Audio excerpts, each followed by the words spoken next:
أعوذ بالله من الشيطان الرجيم بسم الله الرحمن الرحيم الرحمن الرحمن ہی نے علم القرآن قرآن سکھایا۔ اچھا یہاں پر دیکھیں، ویسے عربی کا ضابطہ اور اصول یہ ہوتا ہے کہ پہلے فعل کو ذکر کیا جاتا ہے، ورب کو ذکر کیا جاتا ہے، اس کے بعد پھر فاعل کو ذکر کیا جاتا ہے، آبجیکٹو کو پھر ذکر کیا جاتا ہے، اور پھر اس کے بعد مفعول ذکر کیا جاتا ہے۔ لیکن یہاں پر اللہ تعالیٰ نے رحمان کا لفظ پہلے ذکر کیا ہے، جو کہ علامہ کا فاعل ہے، علامہ ورب ہے، یہ فعل ہے نا۔ اصل میں تھا علم الرحمن القرآن، کہ رحمان نے قرآن سکھایا۔ یعنی عربی میں یہ ترتیب ہوتی ہے کہ پہلے فعل آتا ہے، پھر فاعل آتا ہے، پھر مفعول آتا ہے۔ لیکن یہاں پر دیکھیں ترتیب الٹی ہے، پہلے فاعل ہے، پھر فعل ہے، پھر مفعول ہے۔ اس کی وجہ یہ ہے کہ ایک تو اللہ تعالیٰ نے یہاں پر اپنی صفت رحمان ذکر کی ہے، اور حدیث شریف میں آتا ہے، جناب نبی کریم صلی اللہ علیہ وآلہ وسلم نے ارشاد فرمایا کہ اللہ تعالیٰ کی جو صفت رحمت ہے وہ اللہ تعالیٰ کے غضب پر حاوی ہے۔ یعنی اللہ کا غضب زیادہ نہیں ہے بلکہ اللہ کی رحمت زیادہ ہے۔ تو ایک تو یہ وجہ ہے رحمان کو پہلے ذکر کرنے کی، اور دوسری وجہ یہ ہے کہ یہاں پر اللہ تعالیٰ قرآن مجید کے سکھانے کی بات کو ذکر فرما رہے ہیں، اور قرآن مجید کو جو سب سے پہلے سکھانے والے ہیں وہ اللہ رب العزت کی ذات ہیں، کہ جنہوں نے یہ قرآن جناب نبی کریم صلی اللہ علیہ وآلہ وسلم کو سکھایا۔ اچھا، ہم سورہ رحمان کے مقام نزول کی طرف آتے ہیں کہ سورہ رحمان کہاں نازل ہوئی ہے۔ تو سورہ رحمان مکہ مکرمہ میں نازل ہوئی ہے، یہ مکی سورت ہے، اور مکہ مکرمہ کے اندر اس کا نزول ہوا ہے۔ اس سورت کے اندر 3 رکوع ہیں اور 78 آیتیں ہیں، 78 اس میں آیتیں ہیں سورہ رحمان کے اندر۔ اس سورت کا نام سورہ رحمان اس لیے رکھا گیا ہے کہ اس کی ابتدا اللہ تعالیٰ کے اسماء حسنہ میں سے ایک اسم الرحمن سے کی گئی ہے، اور قرآن مجید کا یہ مزاج ہے، بہت ساری صورتوں کا جو نام ہے وہ پہلے لفظ سے اس کا نام رکھ دیا جاتا ہے۔ آپ انشاءاللہ پڑھیں گے کہ کسی صورت کا نام تو رکھا جاتا ہے اس کے اندر موجود کوئی واقعہ ہوتا ہے، اور کسی صورت کا نام رکھا جاتا ہے کہ اس کا جو پہلا لفظ ہوتا ہے اسی سے اس صورت کا نام رکھ دیا جاتا ہے۔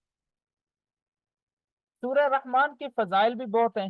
حضرت علی المرتضیٰ کرم اللہ تعالی وجہہ الکریم سے روایت ہے، نبی اکرم صلی اللہ علیہ وآلہ وسلم نے ارشاد فرمایا، ہر چیز کی ایک زینت ہے، اور قرآن کی زینت سورہ رحمان ہے۔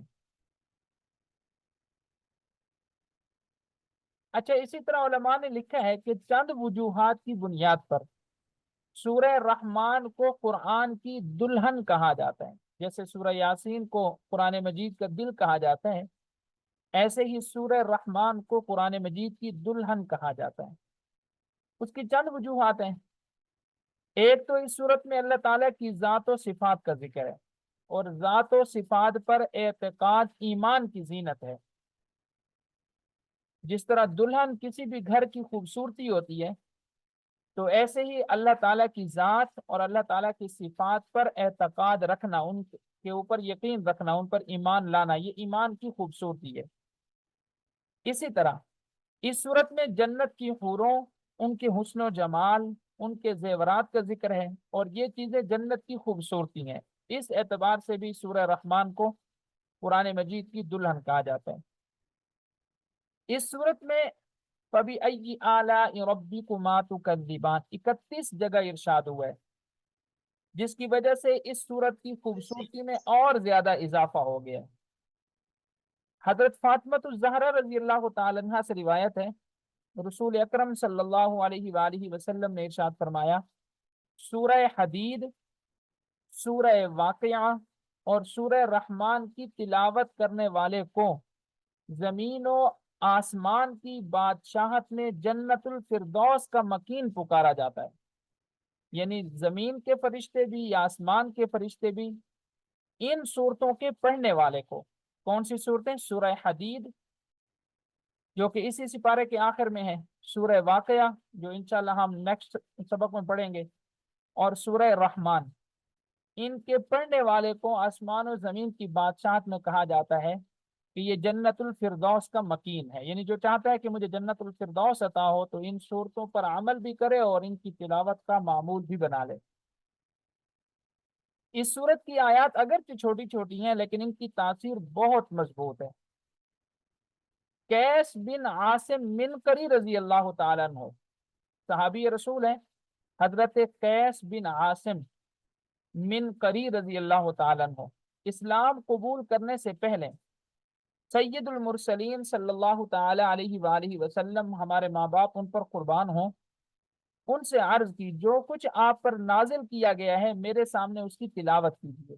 یعنی حضرت قیس بن عاصم نے حضور صلی اللہ علیہ وسلم سے کہا، یا رسول، ایمان لانے سے پہلے ابھی صحابی نہیں ہوئے تھے، کہ یا رسول اللہ آپ پر جو کچھ نازل کیا جاتا ہے آپ میرے سامنے اس کی تلاوت کیجیے۔ تو آپ صلی اللہ علیہ وآلہ وسلم نے اس کے سامنے سورہ رحمان پڑھی، تو اس نے عرض کی اسے دوبارہ پڑھی ہے، حتیٰ کہ نبی اکرم صلی اللہ علیہ وسلم نے اس کے کہنے پر 3 مرتبہ سورہ رحمان کو پڑھا۔ سورہ رحمان سن کر اس نے عرض کی، خدا کی قسم یہ سورت بہت ہی خوبصورت ہے، اس میں بہت مٹھاس ہے، اس کے نیچے والا حصہ سرسبز ہے اور اوپر والا حصہ پھلدار ہے، اور یہ کسی انسان کا کلام ہو ہی نہیں سکتا۔ اس کے بعد یہ صحابی حضرت قیس بن عاصم منکری رضی اللہ تعالیٰ عنہ نے فرمایا کہ میں گواہی دیتا ہوں کہ اللہ تعالیٰ کے سوا کوئی معبود نہیں اور آپ اللہ کے سچے رسول ہیں۔ یہ سورہ رحمان کا اثر ہے کہ اس کے سننے سے ایک کافر شخص کیا ہو گیا؟ مسلمان ہو گیا۔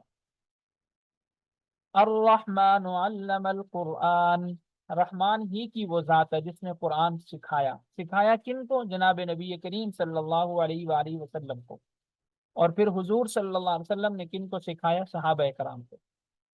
خلق الانسان، اللہ نے پیدا کیا انسان کو، علمہ البیان، پھر انسان کو بیان سکھایا، یعنی اظہار ما فی الضمیر، بیان کس کو کہتے ہیں؟ جو انسان کے دل کے اندر ہو اس کو وہ بیان کرنے پر قادر ہو جائے۔ تو یہ کون سکھاتا ہے؟ یہ بھی اللہ تعالیٰ کی ذات ہی سکھاتی ہے۔ الشمس والقمر بحسبان، سورج اور چاند ایک حساب سے چل رہے ہیں۔ الشمس والقمر بحسبان، سورج اور چاند ایک حساب سے چل رہے ہیں۔ والنجم والشجر یسجدان، چاند اور درخت سجدہ ریز ہیں، چاند اور درخت یہ کیا ہے؟ سجدہ ریز ہیں۔ والسماء رفعها ووضع المیزان، اور آسمان کو اسی نے بلند کر دیا اور ترازو قائم کی۔ والسماء، آسمان کو، رفع بلند کیا، ہاں یہ ہاں ضمیر ہے نا، آسمان کی طرف لوٹ رہی ہے، اور آسمان کو اسی نے بلند کیا۔ ووضع المیزان، اور اسی نے میزان کو قائم کیا۔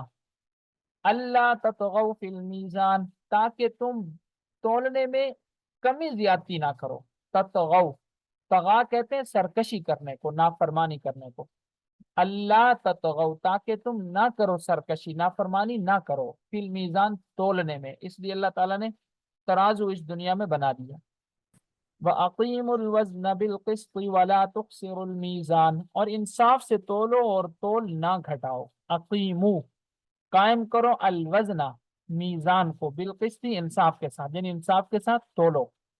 ولا تخسروا، اور کمی پیشی نہ کرو، المیزان، تولنے میں، ترازو کے اندر کمی پیشی نہ کرو۔ والارض وضعها للانام، اور اسی نے خلقت کے لیے زمین کو بچھا دیا۔ والارض، اور زمین کو، وضع، اس نے بچھا دیا، للانام، لوگوں کے لیے۔ فیہا فاکہۃ والنخل ذات الاکمام، اور اس زمین کے اندر، فیہا، فی کا ترجمہ کیا کریں گے؟ اندر، اور ہا جو ضمیر ہے یہ زمین کی طرف لوٹ رہی ہے۔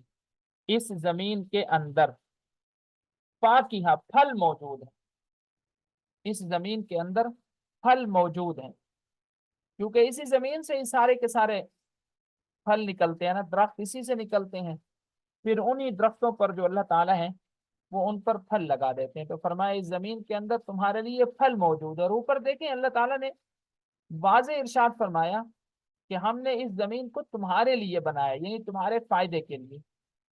اور ہم جانتے ہیں کہ اس دنیا کا نظام اللہ تعالیٰ نے جتنا بھی چلایا ہے وہ سارے کا سارا انسان کے فائدے کے لیے چلایا ہے۔ ایسا نہیں ہے کہ وہ اللہ تعالیٰ نے انسان کو ان چیزوں کے لیے بنایا، نہیں، بلکہ اس دنیا کو اور اس دنیا میں موجود تمام چیزوں کو اللہ تعالیٰ نے انسان کے فائدے کے لیے بنایا۔ اور انسان کو اللہ تعالیٰ نے کس کے لیے بنایا ہے؟ انسان کو اللہ تعالیٰ نے اپنی ذات کے لیے بنایا، کہ انسان کی ذات وہ اللہ تعالیٰ کے لیے ہے، اور باقی دنیا کی تمام چیزیں وہ انسان کے لیے اللہ تعالیٰ نے پیدا فرما دی۔ اچھا، یہاں پر دیکھیں، اس آیت کا شان نزول بھی دیکھ لیں۔ یہ جو شروع کی آیت ہے نا، الرحمن علم القرآن، اس کا شان نزول بھی ہے۔ شان نزول کس کو کہتے ہیں؟ کہ قرآن مجید کے کچھ مقامات ہوتے ہیں کہ جن کے نازل ہونے کا کوئی پس منظر ہوتا ہے۔ اس آیت کی شان نزول کے بارے میں ایک قول یہ ہے کہ جب سورہ فرقان کی آیت نمبر 60 نازل ہوئی، سورہ فرقان جو کہ 18ویں اور 19ویں پارے کے اندر ہے، اس کی آیت نمبر 60 نازل ہوئی، جس میں رحمان کو سجدہ کرنے کا حکم دیا گیا کہ تم رحمان کو سجدہ کرو۔ تو کفار مکہ نے کہا کہ رحمان کیا ہے، ہم نہیں جانتے۔ اس پر اللہ تعالیٰ نے سورۃ الرحمان نازل فرمائی کہ رحمان جس کا تم انکار کرتے ہو وہی ہے جس نے قرآن نازل کیا۔ اور ایک دوسرا قول یہ ہے کہ اہل مکہ نے جب کہا کہ محمد صلی اللہ علیہ وآلہ وسلم کو کوئی انسان سکھاتا ہے، اللہ تعالیٰ اس کو نہیں سکھاتے، تو اس پر پھر یہ صورت نازل ہوئی کہ جناب نبی کریم صلی اللہ علیہ وآلہ وسلم کو کوئی انسان نہیں سکھاتا، بلکہ حضور صلی اللہ علیہ وسلم کو سکھانے والی اللہ تعالیٰ کی ذات ہے۔ اچھا، سورہ رحمان کی آیت نمبر 1 اور 2، آیت نمبر 1 اور 2، الرحمن اور علم القرآن، اس کو بھی دیکھ لیجئے ذرا۔ اس کے اندر اللہ تعالیٰ نے 5 باتیں ذکر کی ہیں، اس سے 5 باتیں ہمیں معلوم ہوتی ہیں۔ نمبر 1، قرآن پاک اللہ تعالیٰ کی بہت بڑی نعمت ہے، اس لیے سب سے پہلے اس کا ذکر فرمایا، قرآن کا ذکر پہلے فرمایا اور تخلیق انسان کا ذکر بعد میں فرمایا۔ کی وجہ کیا ہے؟ کہ قرآن مجید کی عظمت بہت زیادہ ہے، اس لیے انسان کی تخلیق سے پہلے قرآن مجید کا ذکر کیا، حالانکہ قرآن مجید بعد میں نازل ہوا ہے، انسان کی تخلیق اور انسان کی پیدائش پہلے ہوئی ہے، لیکن اللہ تعالیٰ نے ذکر کرنے میں قرآن کو پہلے ذکر کیا اور تخلیق انسان کو بعد میں ذکر کیا۔ نمبر 2، حضور اقدس صلی اللہ علیہ وآلہ وسلم کے پاس قرآن پاک بظاہر حضرت جبریل علیہ السلام کے واسطے سے آیا، لیکن در حقیقت اللہ تعالیٰ نے اپنے حبیب صلی اللہ علیہ وسلم کو قرآن سکھایا، جیسے یہاں پر فرمایا کہ رحمان نے قرآن سکھایا ہے۔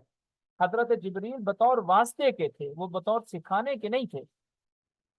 نمبر 3، مخلوق میں سے حضور صلی اللہ علیہ وسلم کا کوئی استاد نہیں ہے، اس لیے حضور صلی اللہ علیہ وآلہ وسلم کو امی کہا جاتا ہے۔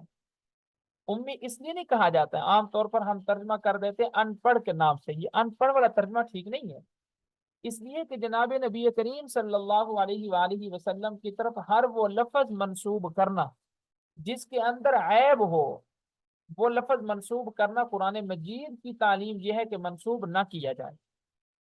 تو قرآن مجید کی تعلیم یہ ہے کہ حضور صلی اللہ علیہ وسلم کی طرف کوئی بھی ایسا لفظ منسوب نہ کیا جائے، تو ہمیں اس کی اجازت نہیں ہے کہ ہم حضور صلی اللہ علیہ وسلم کو ان پڑھ کے لفظ سے پکاریں، بلکہ امی کا مطلب کیا ہے کہ حضور صلی اللہ علیہ وآلہ وسلم کے براہ راست جو استاد ہیں وہ اللہ تعالی ہے، دنیا میں حضور صلی اللہ علیہ وسلم کا کوئی استاد نہیں ہے۔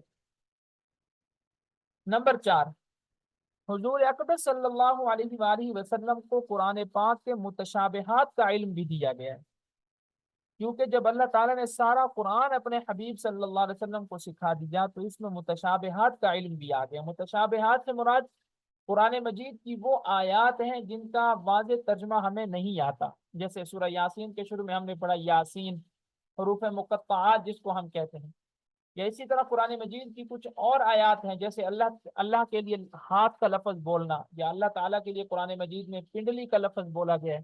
اب اس کی حقیقت کیا ہے ہم نہیں جانتے، لیکن جناب نبی کریم صلی اللہ علیہ وآلہ وسلم کو اس کا علم سکھایا گیا۔ اچھا جی، اسی طرح اب آگے چلتے ہیں۔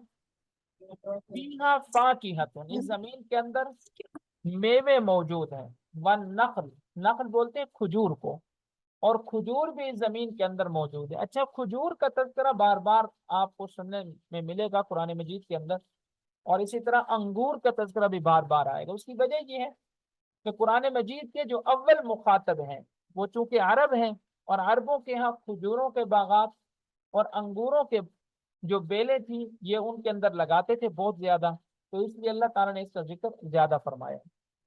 وَالنَّخْلُ ذَاتُ الْأَكْمَامِ، اور کھجوریں بھی ہیں، اور کھجوریں کیسی ہیں؟ غلافوں والی۔ غلاف والی کھجور کس کھجور کو کہا جاتا ہے؟ ایک تو ہوتا ہے نا اکیلی کھجور ہو جائے، دوسری ایسی کھجور ہوتی ہے کہ نیچے سے بہت زیادہ کھجوریں نکل رہی ہوتی ہیں۔ وَالْحَبُّ ذُو الْعَصْفِ وَالرَّيْحَانِ، اور بھوسے دار اناج۔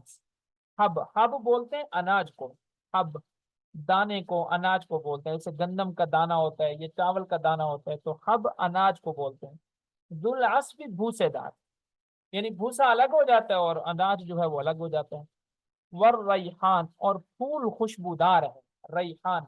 ویسے ریحان جو ہے نا ہمارے یہاں تلسی کو کہا جاتا ہے، جو تلسی نہیں کھاتے ہم، تلسی ایک پودا ہے نا، تلسی کا پودا، اس کے بیج بھی بہت زیادہ فائدے مند ہوتے ہیں، اور تلسی کا پودا بہت خوشبودار ہوتا ہے۔ اسی تلسی سے متعلق کی جناب نبی کریم صلی اللہ علیہ وسلم نے فرمایا کہ اس کی خوشبو بہت مزیدار ہوتی ہے، اگر تمہیں کوئی تلسی کا پودا پیش کرے تو اس سے انکار نہ کیا کرو۔ اچھا جی، فَبِأَيِّ آلَاءِ رَبِّكُمَا تُكَذِّبَانِ، پھر تم اپنے رب کی کس کس نعمت کو جھٹلاؤ گے؟ اعلیٰ، اعلیٰ نعمتوں کو بولتے ہیں، اعلیٰ یہ کس کو بولتے ہیں؟ نعمتوں کو۔ اچھا جی، اعلیٰ، اعلیٰ بولتے ہیں نعمتوں کو، اور ربی، رب کا ترجمہ تو ربی، اور کما، کما یہ تسنیہ کی ضمیر ہے، کما یہ کس کی ضمیر ہے؟ تسنیہ کی ضمیر ہے، دو کے لیے بولی جاتی ہے۔ تو کذبان، تو کذبان کا مخاطب دو چیزیں ہیں، تو کذبان کا مخاطب کتنی چیزیں ہیں؟ دو چیزیں ہیں۔ تو کذبان، پس تم دونوں اپنے رب کی کس کس نعمت کو جھٹلاؤ گے؟ بی ای، اس کا ترجمہ ہے کس کس، اور تکذبان تم دونوں، تم دونوں سے مراد کون ہے؟ ایک انسان اور دوسرے جنات، انسان اور جنات کا یہاں پر اللہ تعالیٰ نے ذکر فرمایا ہے کہ تم دونوں اللہ تعالیٰ کی کس کس نعمت کو جھٹلاؤ گے، کیونکہ اللہ تعالیٰ کے جو احکامات کے پابند ہے وہ یا تو انسان ہے یا پھر جنات ہیں۔ انسانوں کے اور جنات کے علاوہ تو کوئی اللہ تعالیٰ کے احکامات کا پابند نہیں ہے، نہ کسی کو اللہ نے مکلف نہیں بنایا۔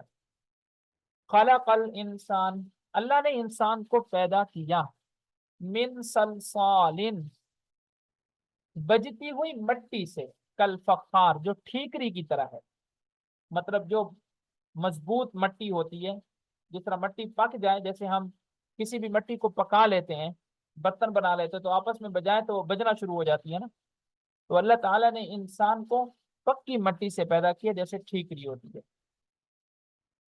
وخلق الجان، اور پیدا کیا جان کو، جان سے مراد جنات، جنات، اچھا جان سے مراد نا خاص جن ہے، جیسے انسانوں میں حضرت آدم خاص ہے کہ ان سے انسانوں کی ابتدا ہوئی ہے، تو ایسے جنات میں سے جو جان ہے وہ خاص ہے کہ جان سے باقی جنات کی کیا ہوئی ہے؟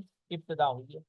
وخلق الجان، اور اس نے پیدا کیا جان کو، من مارج من نار، آگ کے شعلے سے، مارج، مارج بولتے ہیں شعلے کو، اور نار آگ کا، اور اس نے پیدا کیا جان کو آگ کے شعلے سے۔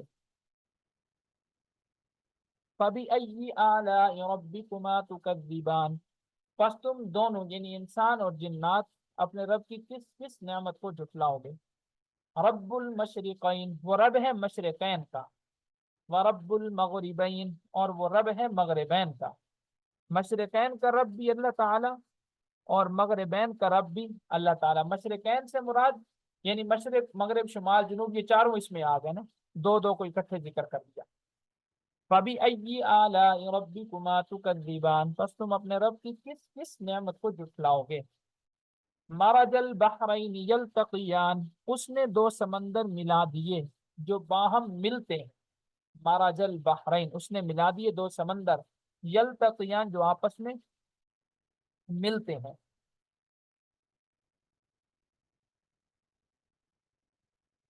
اچھا، مرج البحرین، اس آیت اور اس کے بعد والی آیت کا خلاصہ اس کو پہلے دیکھ لیں، ایک ہی پہلے ترجمہ ان دونوں کا دیکھ لینا۔ مرج البحرین، اس نے ملایا دو سمندروں کو، یلتقیان جو آپس میں ملتے ہیں، بینہما ان دونوں کے درمیان، بینہما ان دونوں کے درمیان، برزخن ایک پردہ ہے، لا یبغیان کہ اس پردے کی وجہ سے وہ ایک دوسرے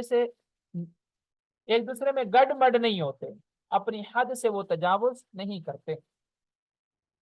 اللہ تعالیٰ نے میٹھے اور کھاری دو ایسے سمندر بہائے کہ دیکھنے میں ان کی سطح آپس میں ملی ہوئی لگتی ہے، کیونکہ ان کے درمیان فاصلہ کرنے کے لیے ظاہری طور پر کوئی چیز حائل نہیں ہے، لیکن اللہ تعالیٰ کی قدرت سے ان کے درمیان ایک آڑ ہے جس کی وجہ سے وہ ایک دوسرے کی طرف بڑھ نہیں سکتے، بلکہ ہر ایک اپنی حد پر رہتا ہے، اور دونوں میں سے کسی کا ذائقہ بھی تبدیل نہیں ہوتا، حالانکہ پانی کی خاصیت یہ ہے کہ وہ دوسرے پانی میں فوراً مل جاتے ہیں اور اس کا ذائقہ بھی تبدیل کر دیتا ہے۔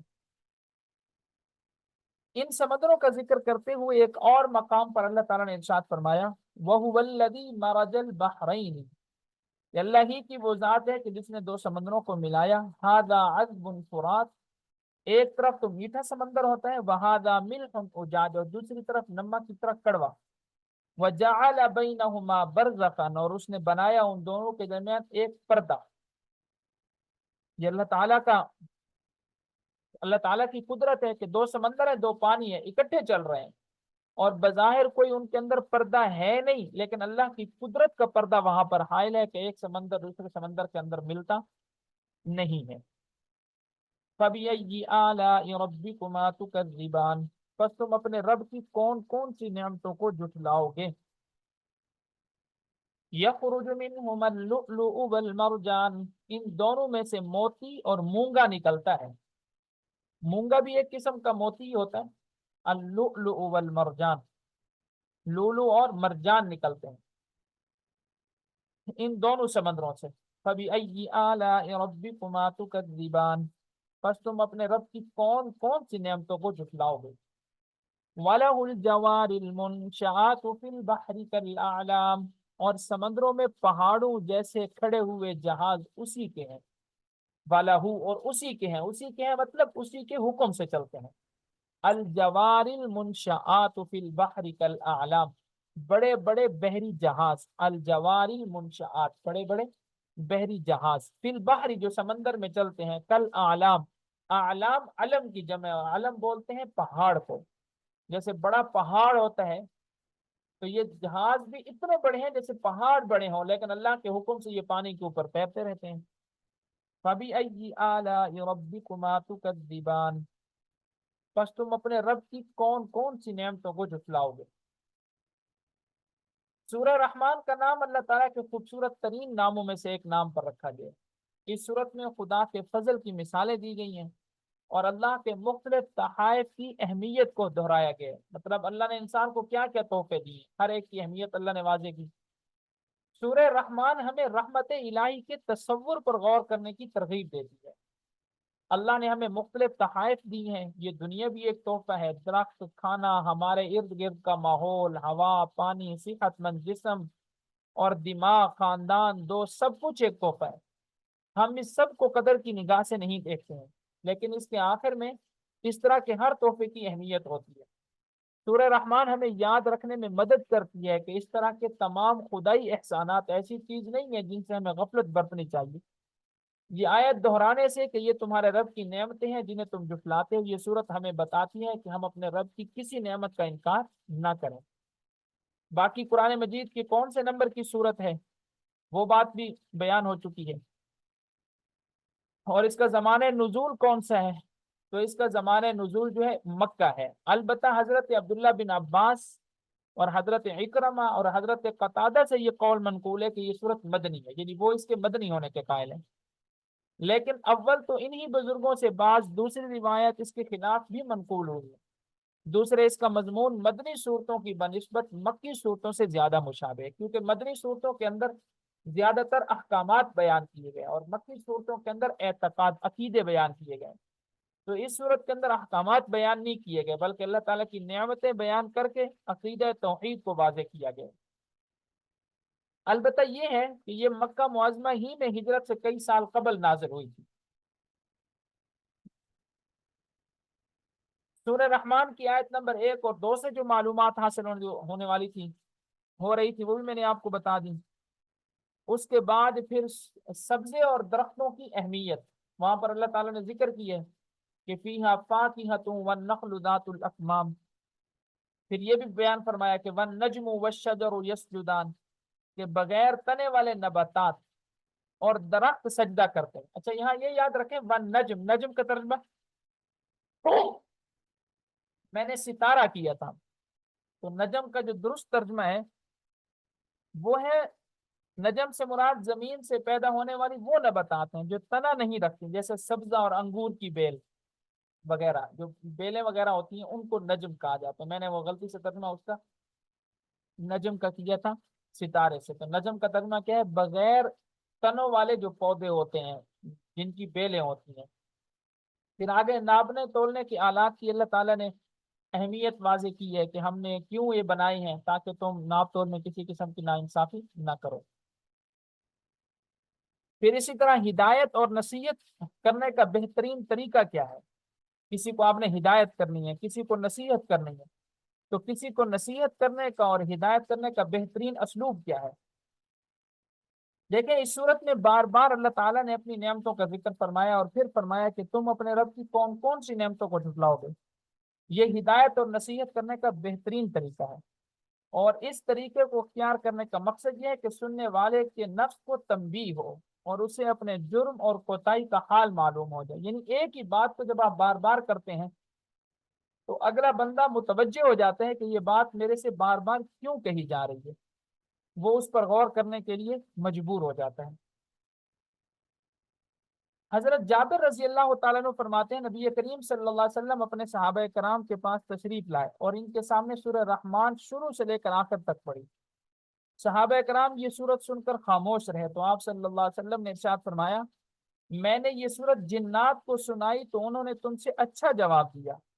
جب میں یہ آیت فَبِأَيِّ آلَاءِ رَبِّكُمَا تُكَذِّبَانِ پڑھتا تو وہ کہتے، اے ہمارے رب ہم تیری کسی نعمت کو بھی نہیں جھٹلاتے اور تمام تعریفیں تیرے لیے ہی کرتے ہیں۔ اور ویسے بھی جناب نبی کریم صلی اللہ علیہ وسلم نے ہمیں یہ تعلیم دی ہے کہ جب اللہ تعالیٰ کی نعمتوں کا تذکرہ ہو تو تم اللہ کا شکر کرو، اور جب اللہ تعالیٰ کے عذاب کا کہیں پر تذکرہ آ جائے تو تم اللہ تعالیٰ کے عذاب سے اللہ تعالیٰ کی پناہ مانگو۔ اس کے بعد پھر میٹھے اور کھاری سمندر کا اللہ تعالیٰ نے ذکر فرمایا۔